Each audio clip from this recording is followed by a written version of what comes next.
warahmatullahi wabarakatuh. Alhamdulillah, wassalatu wassalamu ala sayyidina rasulillah, sayyidina Muhammad ibn Abdullah, wa ala alihi wa ashabihi wa man tabi'ahu wa wala. La hawla wa la quwwata illa billahil aliyyil azim, amma ba'd.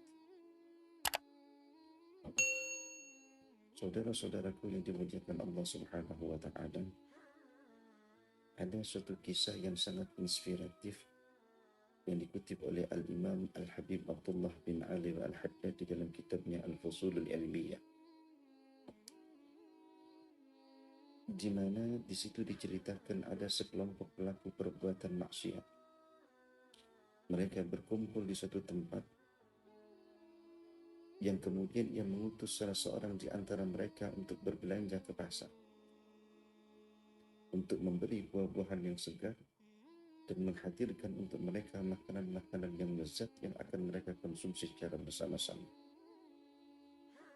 Maka tatkala sang utusan itu pergi ke pasar, didapati ada sekelompok orang yang sedang mengerumuni sebuah buah semangka, sebutir buah semangka, yang masing-masing di antara mereka memiliki keinginan yang sama, yaitu ingin memiliki buah semangka tersebut, yang membuat heran si pemuda utusan tadi sehingga ia bertanya-tanya kepada orang-orang yang ada di sekelilingnya.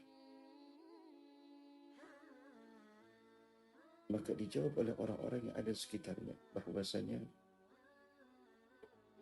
buah semangka tersebut itu adalah merupakan buah semangka yang istimewa karena baru saja disentuh oleh tangannya seorang yang bernama Bishr bin Harith.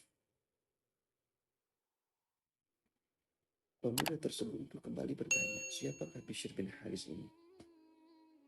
Maka dijawab oleh orang-orang yang ada di sekitarnya, beliau adalah seorang hamba Allah yang begitu taat beribadah kepada Allah Subhanahu wa ta'ala, sehingga mendapatkan kemuliaan yang luar biasa dari Allah Subhanahu wa ta'ala. Maka akhirnya pemuda tadi memiliki keinginan yang sama. Dia juga ingin memperoleh buah istimewa tadi. Dikeluarkannya uang 20 dirham yang merupakan bekal yang ia bawa, yang dititipkan oleh teman-temannya, yang niat awalnya itu untuk membeli buah-buahan yang segar dan menghadirkan makanan-makanan yang lezat untuk mereka. Maka didapatkanlah buah semangka istimewa tersebut dengan harga 20 dirham oleh si pemuda tadi. Sesudah mendapatkan buah semangka tadi, pulanglah si pemuda tersebut itu ke tempat teman-temannya berkumpul tadi. Apakah kagetnya teman-temannya yang sudah menunggu sedari lama, karena didapati teman yang diutusnya dengan berbekal 20 dirham ketika kembali dalam jangka waktu yang relatif lama tidak membawa apa kecuali hanya sebutir semangka.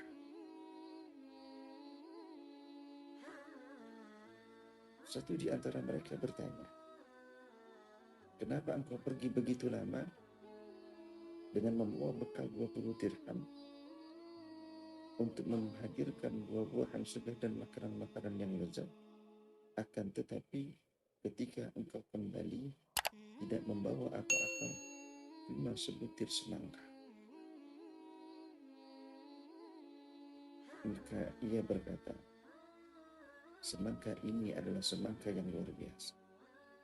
Semangka ini adalah merupakan semangka yang istimewa. Teman-temannya merasa bingung. Ditanya lagi, apa istimewanya buah semangka tersebut? Dijawab oleh pemuda tadi, bahwasanya semangka ini telah disentuh oleh tangannya seorang yang bernama Bishr bin Harith. Kembali bertanya teman-teman, siapakah Bishr ini? Maka pemuda tersebut itu menjawab, ia adalah seorang hamba Allah yang begitu taat kepada Allah Subhanahu wa ta'ala, yang beribadah dengan sepenuh hati, dan meluangkan waktunya, sebagian besar waktunya untuk beribadah kepada Allah, sehingga Allah Subhanahu wa taala memberikan kemuliaan kepada beliau. Seluruh pelaku kemaksiatan tersebut itu tertekun dalam hati mereka. Mereka berkata, jikalau seseorang yang ketika berada di alam dunia mendapatkan kemuliaan yang seperti ini karena sebab ia melaksanakan taat dan beribadah kepada Allah Subhanahu wa taala, maka apa yang akan ia dapatkan nanti di alam akhirat? Kemuliaan apa yang Allah Subhanahu wa taala akan berikan kepada orang tersebut? Subhanallah,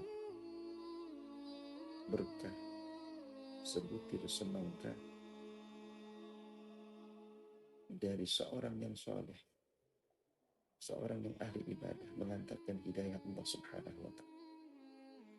Maka pelaku-pelaku perbuatan maksiat tersebut itu seketika itu bertobat kepada Allah Subhanahu wa taala.